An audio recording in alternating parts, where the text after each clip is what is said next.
Good morning, good afternoon, good evening, depending upon when you're watching this. And we are going to dive into sampling lecture. So we're going to talk about sampling. So without further ado, let's just jump into it. With any type of research method, we do a survey or interviews or focus groups or even experiments. The social research rests on our ability to make observations. The task of researchers is to select key aspects to observe. That is, when conducting a study, we must know who or what we will be observing, right? Which we'll refer to as an element during the sample selection, and they will become units of analysis when we analyze the data that they provide. So when we look at this idea, let's start with a question. What is the best technique to get a sample of people to study? Pause this video to reflect on this question, and then start it again when you are ready.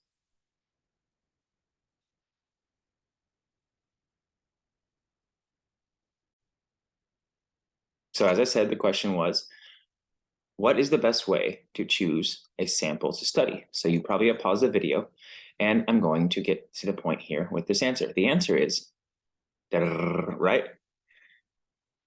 To what is best the technique for obtaining the sample for your study is that depends on the purpose of your research and what your question you are trying to answer. There we go, right? It's what is the best technique for obtaining a sample for your study? That is, it depends on the purpose of your research question and what are questions you are trying to answer. Now, we will go through, let me change the slide for you here, right? Now we will go through various techniques that are used. Some are more sophisticated and allow us to generalize to a larger group, which are arguably more superior. Yet there isn't this clear case if you are not needing to generalize to a larger population. So again, let's dive right into it. There are two types of sampling we'll cover. Probability sampling, which is where we want to choose a random sample for a larger population of people so that we can generalize our findings to the larger population. And then there is non-probability sampling, where we don't or can't generalize to a larger group. Let's start with non-probability sampling, right? Now, so non-probability sampling and assuming of our unit of analysis and of individuals. First, we could do a convenience sample. We could use a convenience sample, right? Also called a reliance on available subjects. Basically, you can go outside of your classrooms if you are here on the university and pick people as they come out, right? This is only justified if the less risky sampling methods are not possible, and researchers must be careful generalizing their data to other groups who are not included in the study. For instance, let's say we wanted to design a study around public attitudes about recent social events, and we decide simply to put a survey of our friends, right, on social media and ask them to take it. Or we could decide to give the survey to the course members in our courses that you're in right now. This is the example, the college example I gave you. When we analyze the results, we can't then say that the public has these attitudes, but rather we could say that the course members or our friends who took the survey have those opinions, yeah? This is fine way to get information for exploratory studies. And it's great if you already have connections to people and want to see the patterns that might exist. Yeah, so it does have a purpose, but it does have a smaller range of whom we can speak to, right? This becomes kind of the key behind non-probability sampling.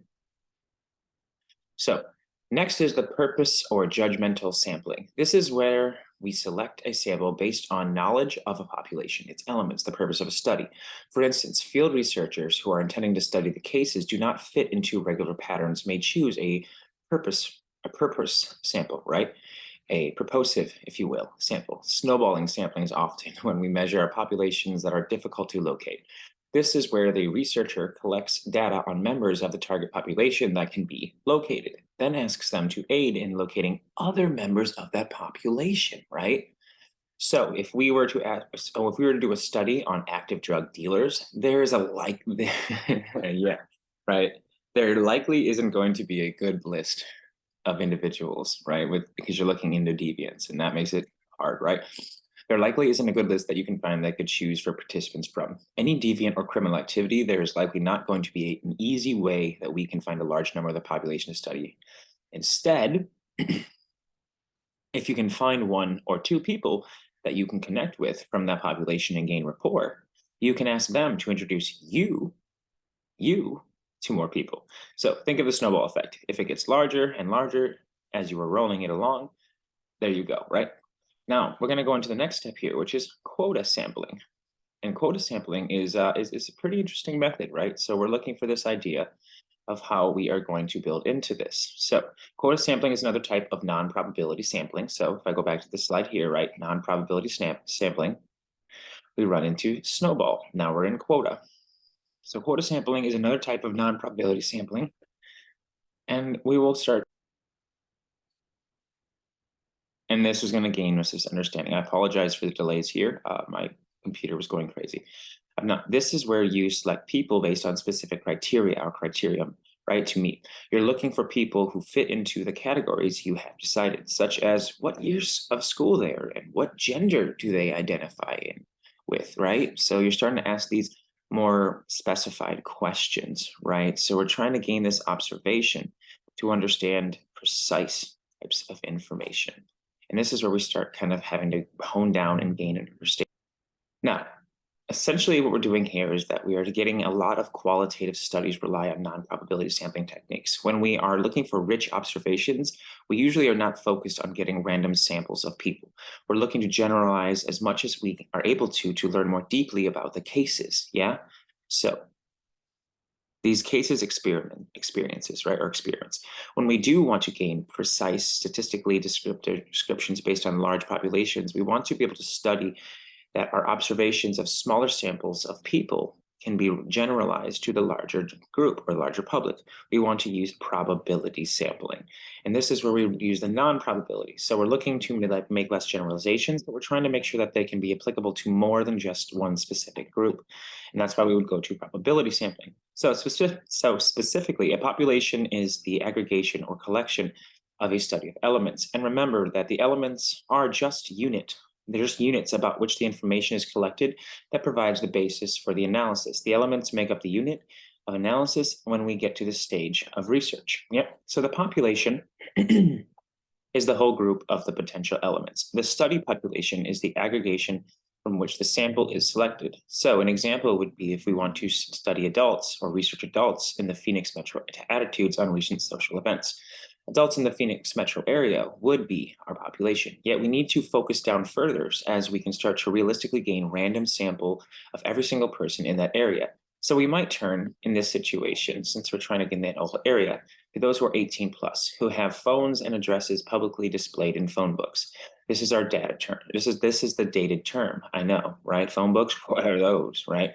These used to be actual books, but now we have the internet. Our study population would be all of those names we could locate in the address book, and our sample consists of elements would be those we choose from to actually reach out to in our study to form that list. And that is the list, has also the concept name. A sampling frame is the list of possible elements in the study of the population that we can choose from our sample, right? From probability sampling, all elements, all people in the study in the population must have equal representation in the frame. For example, they should all be listed once in the address book. I know, crazy term. So they can have all the equal chance of being selected for the sample.